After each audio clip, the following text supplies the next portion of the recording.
আল্লাহ পাকের লাখ কোটি শুকর, যিনি আমাদেরকে দ্বীনের নিসবতে আল্লাহর জমিনে আল্লাহর নিজাম প্রতিষ্ঠার উদ্দেশ্যে এখানে সমবেত হওয়ার তৌফিক দান করেছেন। এজন্য আমরা সর্বপ্রথম আল্লাহ পাকের শুকর আদায় করি। সবাই বলি আলহামদুলিল্লাহ। সংগ্রামী সাথী ও বন্ধুগণ, ভূমিকা ছাড়াই কয়েকটি কথা আরজ করার চেষ্টা করব। ওমা তাওফীক ইল্লা বিল্লাহ। আপনারা জানেন, এই বাংলাদেশের মধ্যে ইতিপূর্বে ফ্যাসিস্ট আমলের পূর্বে এই মনিরামপুরের কৃতি সন্তান আল্লামা মুফতি মুহাম্মদ আক্কাস রহমতুল্লাহি আলাইহিকে আপনারাই জাতীয় সংসদে পাঠিয়েছিলেন। বারবার নির্বাচিত হয়ে জাতীয় সংসদে যাওয়ার পরে জাতীয় সংসদ থেকে গোটা দেশবাসীর জন্য ন্যায় এবং ইনসাফের, সততা, সত্যবাদিতা, আমানতদারিতা বর্ণনা তিনি যেমন ভাবে পেশ করেছেন, বাস্তবিক পক্ষে নিজের কাজ ও কর্মের মাধ্যমেও তিনি সেটার প্রতিফলন ঘটিয়েছিলেন। আল্লামা মুফতি মুহাম্মদ আক্কাস রহমতুল্লাহি আলাইহি এমন একজন আল্লাহর ওলি ছিলেন, এমন একজন নেতা ছিলেন, যখন দুর্নীতির বেড়াদারে গোটা বাংলাদেশের নেতারা, সংসদ সদস্যরা জড়িত ছিল, আল্লামা মুফতি মুহাম্মদ আক্কাসের গায়ে দুর্নীতির একটা ছিটে ফোঁটা পর্যন্ত লাগে নাই।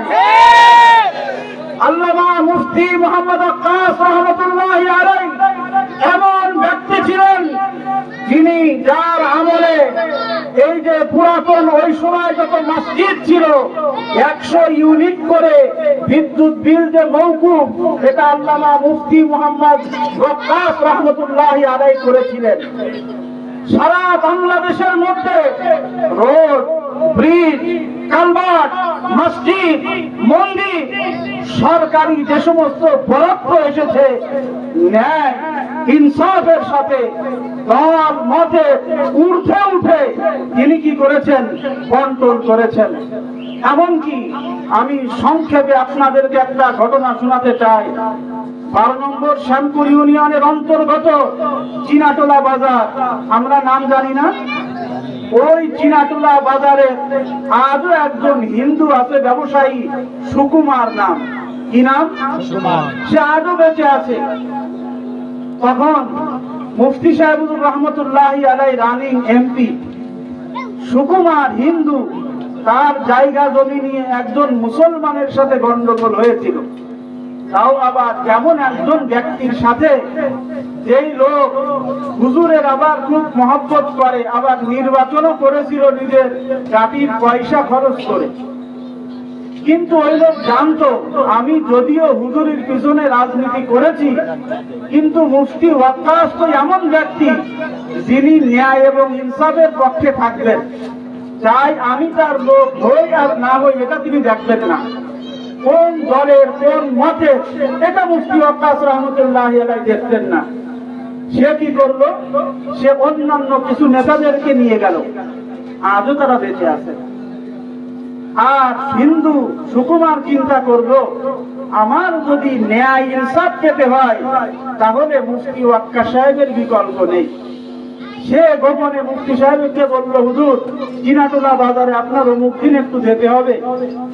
ঠিক যখন এরকম মজলিস বসেছে, সালিশের মজলিস, মুফতি সাহেব সেখানে উপস্থিত হয়ে কাগজপত্র, তিনি আলিম ছিলেন কিন্তু সর্ববিষয়ে তিনি একজন অভিজ্ঞ মেধাবী মানুষ ছিলেন।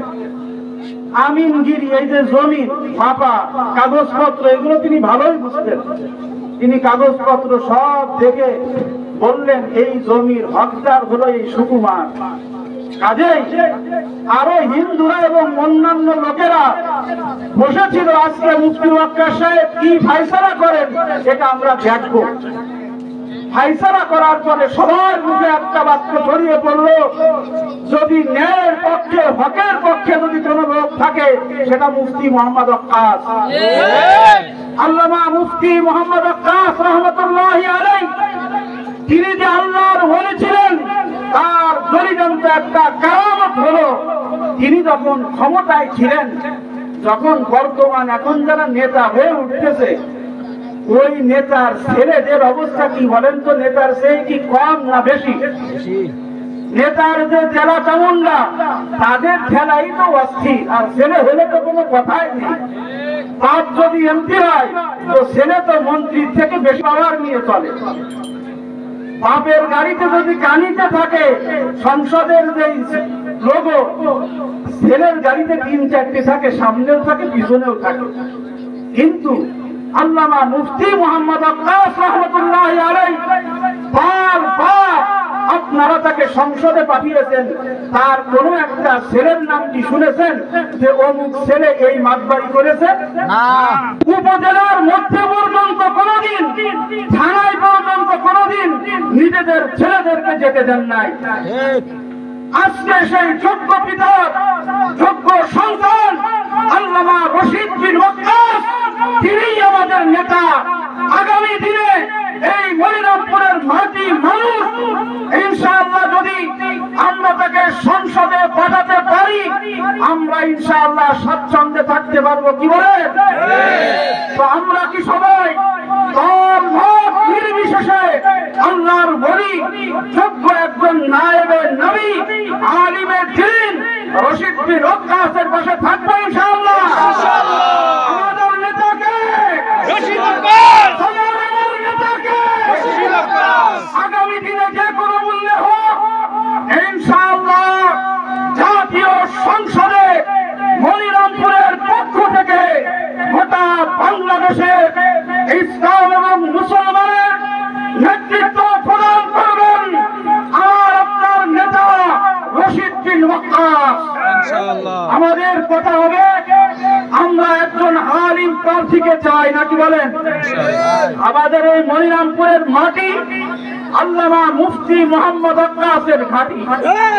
এজন্য ইনশাআল্লাহ আগামী দিনে আমাদেরকে জাতীয় সংসদে আমাদের নেতাকে পাঠাতে গেলে এখন কি আমাদের ঘুম করে থাকলে হবে? ঘুম করে থাকলে হবে? আজকে অনেকেই দাজ্জালি ফিতনা শুরু হয়েছে। কি ফিতনা বলেন? কি ফিতনা? দাজ্জালি ফিতনা। দাজ্জাল শব্দের অর্থই হলো ধোঁকাবাজি করা। কি করা?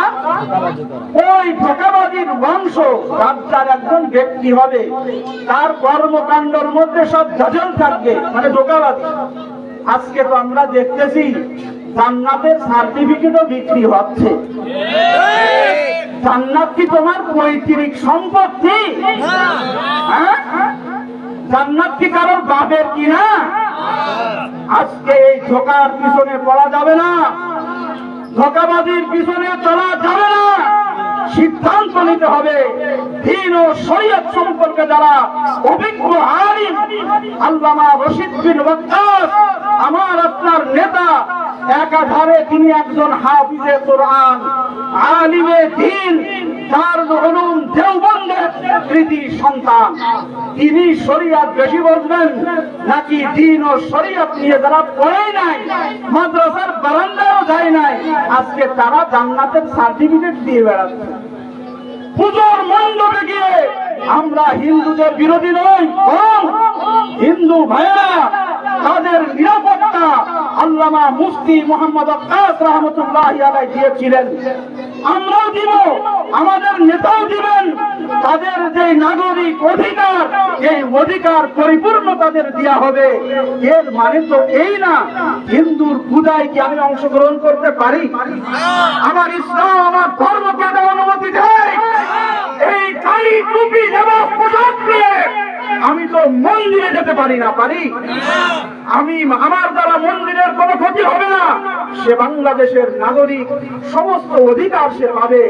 আমি মন্দিরে যাই, গীতাও পাঠ করি, আবার মহিলারা হুলুও দেয়, আবার জান্নাতের সার্টিফিকেটও আমি দিই। হে আমার ভাইরা, এখান থেকেই আমাদের বুঝতে হবে। এজন্য আগামী দিনে মনিরামপুর বাসী এই ধোকায় কান দিবে না, দিবে? আমার আপনার নেতাকে, আমার আপনার নেতাকে রশিদ আক্কাস আমাদের নেতা, তিনি যেভাবে বলবেন সেভাবে ইনশাআল্লাহ আমরা চলবো। পারবো তো ইনশাআল্লাহ? আমরা চাই দুনিয়া আখিরাতে আমরা নায়েবে নবী আল্লাহর ওলিদের সাথে থাকবো ইনশাআল্লাহ। আল্লাহ